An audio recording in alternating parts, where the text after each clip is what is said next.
Passive investing पे research कर रहे हो? इंडेक्स फंड्स और ईटीएफ्स के बारे में तो सुना ही होगा।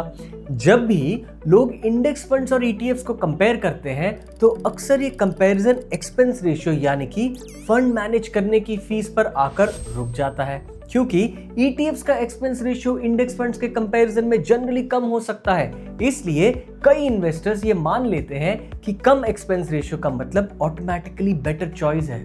लेकिन असल में इन्वेस्टिंग का डिसीजन सिर्फ कॉस्ट पर नहीं बल्कि ओवरऑल इन्वेस्टर एक्सपीरियंस पर भी डिपेंड करता है। चलिए देखते हैं कौन से कॉस्ट्स हमसे छुपे होते हैं। पहला हिडन कॉस्ट है डीमैट अकाउंट। ईटीएफ्स खरीदने के लिए डीमैट अकाउंट की जरूरत होती है।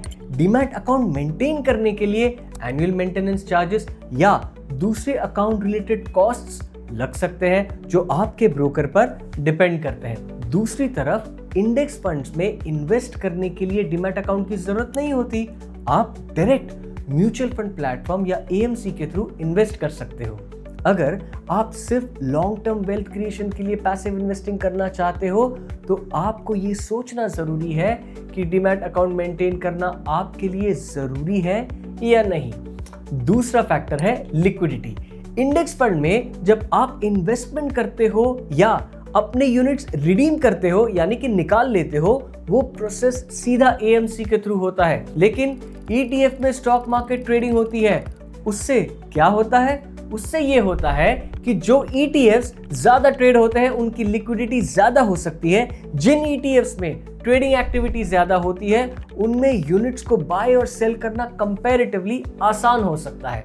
लेकिन कुछ ईटीएफ्स में ट्रेडिंग वॉल्यूम कम हो सकता है जिससे लिक्विडिटी पर असर पड़ सकता है। ईटीएफ में इन्वेस्ट करते वक्त सिर्फ इंडेक्स देखना काफी नहीं होता, ट्रेडिंग एक्टिविटी और लिक्विडिटी जैसे फैक्टर्स को भी समझना बहुत जरूरी हो सकता है।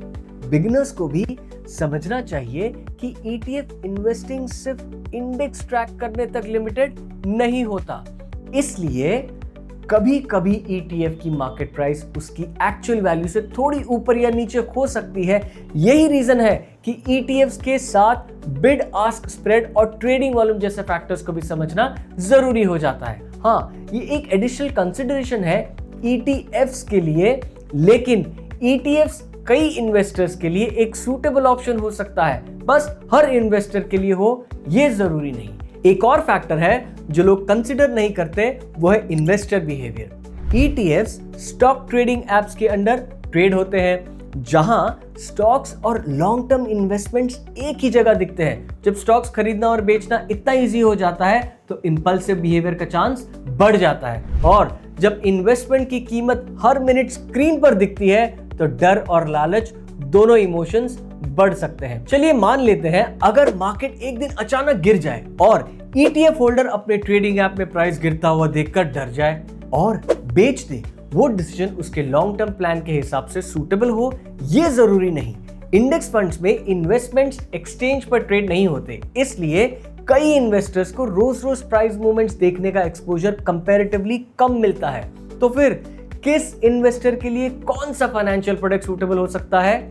जो इन्वेस्टर्स बिड आस्क स्प्रेड को समझते हैं, जो लिक्विडिटी को ट्रैक कर सकते हैं, जिनके पास ऑलरेडी डीमैट अकाउंट है और जो एक्सचेंज ट्रेडेड फ्लेक्सिबिलिटी और जनरली थोड़ा कम एक्सपेंस रेशियो चाहते हैं, उनके लिए ईटीएफ एक सूटेबल ऑप्शन हो सकता है। दूसरी तरफ जो इन्वेस्टर्स बिगनर है, जो एसआईपी के थ्रू इन्वेस्ट करना चाहते हैं, जो सिंप्लिसिटी चाहते हैं और जो अपने इन्वेस्टमेंट्स में डिस्ट्रैक्शंस कम रखना चाहते हैं, उनके लिए इंडेक्स फंड एक सूटेबल ऑप्शन हो सकता है। दोनों प्रोडक्ट्स अपनी जगह वैलिड हैं और फाइनल चॉइस हर इन्वेस्टर के गोल्स, नॉलेज और कन्वीनियंस पर डिपेंड करते हैं। तो सवाल ये है ही नहीं कि ईटीएफ मेरे लिए है या इंडेक्स फंड मेरे लिए है।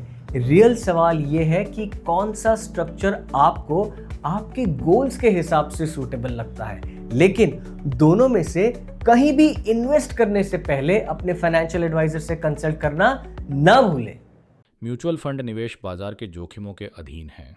योजना से जुड़े सभी दस्तावेजों को ध्यान से पढ़ें।